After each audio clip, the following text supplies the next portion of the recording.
Hello everyone, and welcome to another episode of Celebration of Excellence. I'm your host, Nancy Lynn Cecilia. Last year, HHTV launched a new television series called Celebration of Excellence. Our mission is to highlight innovation in teaching through technology and your imagination. Food to the plant. Food to the plant. Last year, 12 teachers came forward and led our cameras into their classrooms.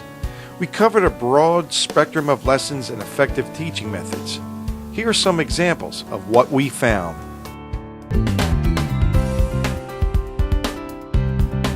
Basically what they're doing is they're playing a game that's designed to introduce probability distributions and random variables to them. So they had a video over the break that they had to watch and take notes on that kind of outlined some of the vocabulary and gave some of the formulas that we're going to be using. And then the starting activity for today is to play this game. It's meant to be a fun way to kind of play and do probability. It's kind of cool how we had this class set up because we had the video lessons basically that we watched, and then we were learning at home, but then once we're in here with other people, then we can do work with them, where if it was the other way around, we probably would get stuck doing work at home and not know and be able to problem solve by ourselves.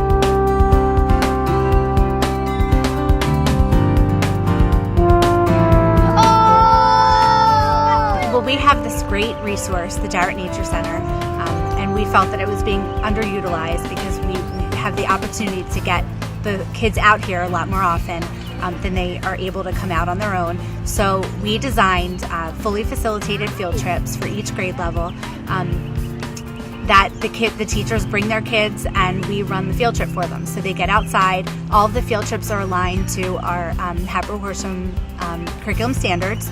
So they're coming out to really supplement what they do in the classroom.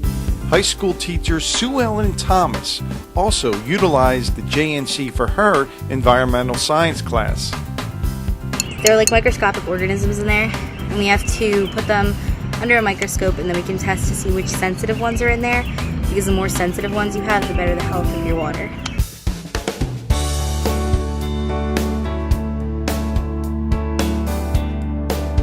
Teachers have always used technology as a tool to help students learn. Science teacher Michelle Campolone has access to the latest technological teaching tool called the e-beam. We went to the National Science Conference 2 years ago, and Barb Whitelock, our 6th grade principal, saw the e-beam presentation, and I piloted it 2 years ago. The e-beam mounts on your board, your whiteboard. What it really is and what it allows us to do is kind of not just sit down and take notes and listen to a teacher talking. It allows us to get up, go to the board, and kind of have like a more interactive class, so we're not just sitting there. Like you connect it to the board and the board becomes like a smart board, and you can like use this pen, you can click on it, you can highlight, it's a lot of fun to use.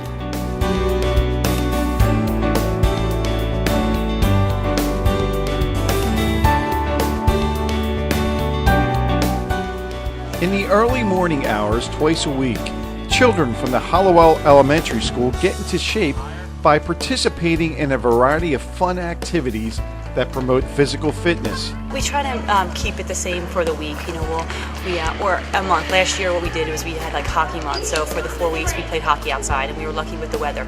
This year we're trying to mix it up a little bit. We're trying to do the same thing each week. 1, 2, 3, 4. 1, 2, 3, 4. Helping to make these workouts interesting are the teachers and volunteers of Hollowell Elementary. Eric Limser, Nicole Milano, and Tammy Eldridge spearheaded this initiative last year. Last year we started with just 3rd grade and we had about 15 students, and this year we opened it up to 3rd and 4th, since the 3rd graders are now 4th graders, and we have about 33 students. So a lot of people are interested, and it's just a matter of signing up, because we have a limited amount of space and a limited amount of volunteers. So if we can get the word out there to the faculty and staff, we have more volunteers and we'll be able to take more kids. I had been thinking about different ideas, and I knew that they had all been exposed to the Hunger Games in 7th grade, that they went as a class to see the Hunger Games. So I knew that they had that base of knowledge, and I decided that what could be more fun than to assume the identity of a tribute and to be part of the Hunger Games. In the movie, a tribute was a young person selected to fight in the Hunger Games, and the winner was the last tribute standing. I'm so proud of how far you've made it though. Please keep up the good work and keep fighting. We all miss you so much.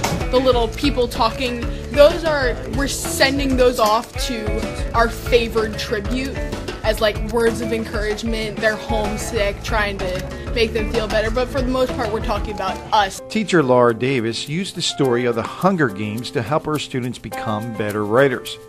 Her imagination and skills as an instructor helped merge an action-adventure story with language arts. The rewards of her efforts were reflected in the attitude of her students. Changing attitudes in education is just one component to Celebration of Excellence. Perceptions still remain that teaching methods haven't evolved for decades.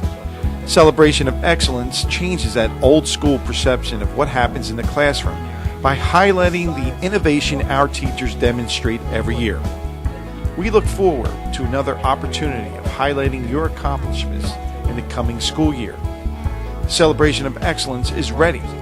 Let us know of your next innovation, and good luck to a successful school year.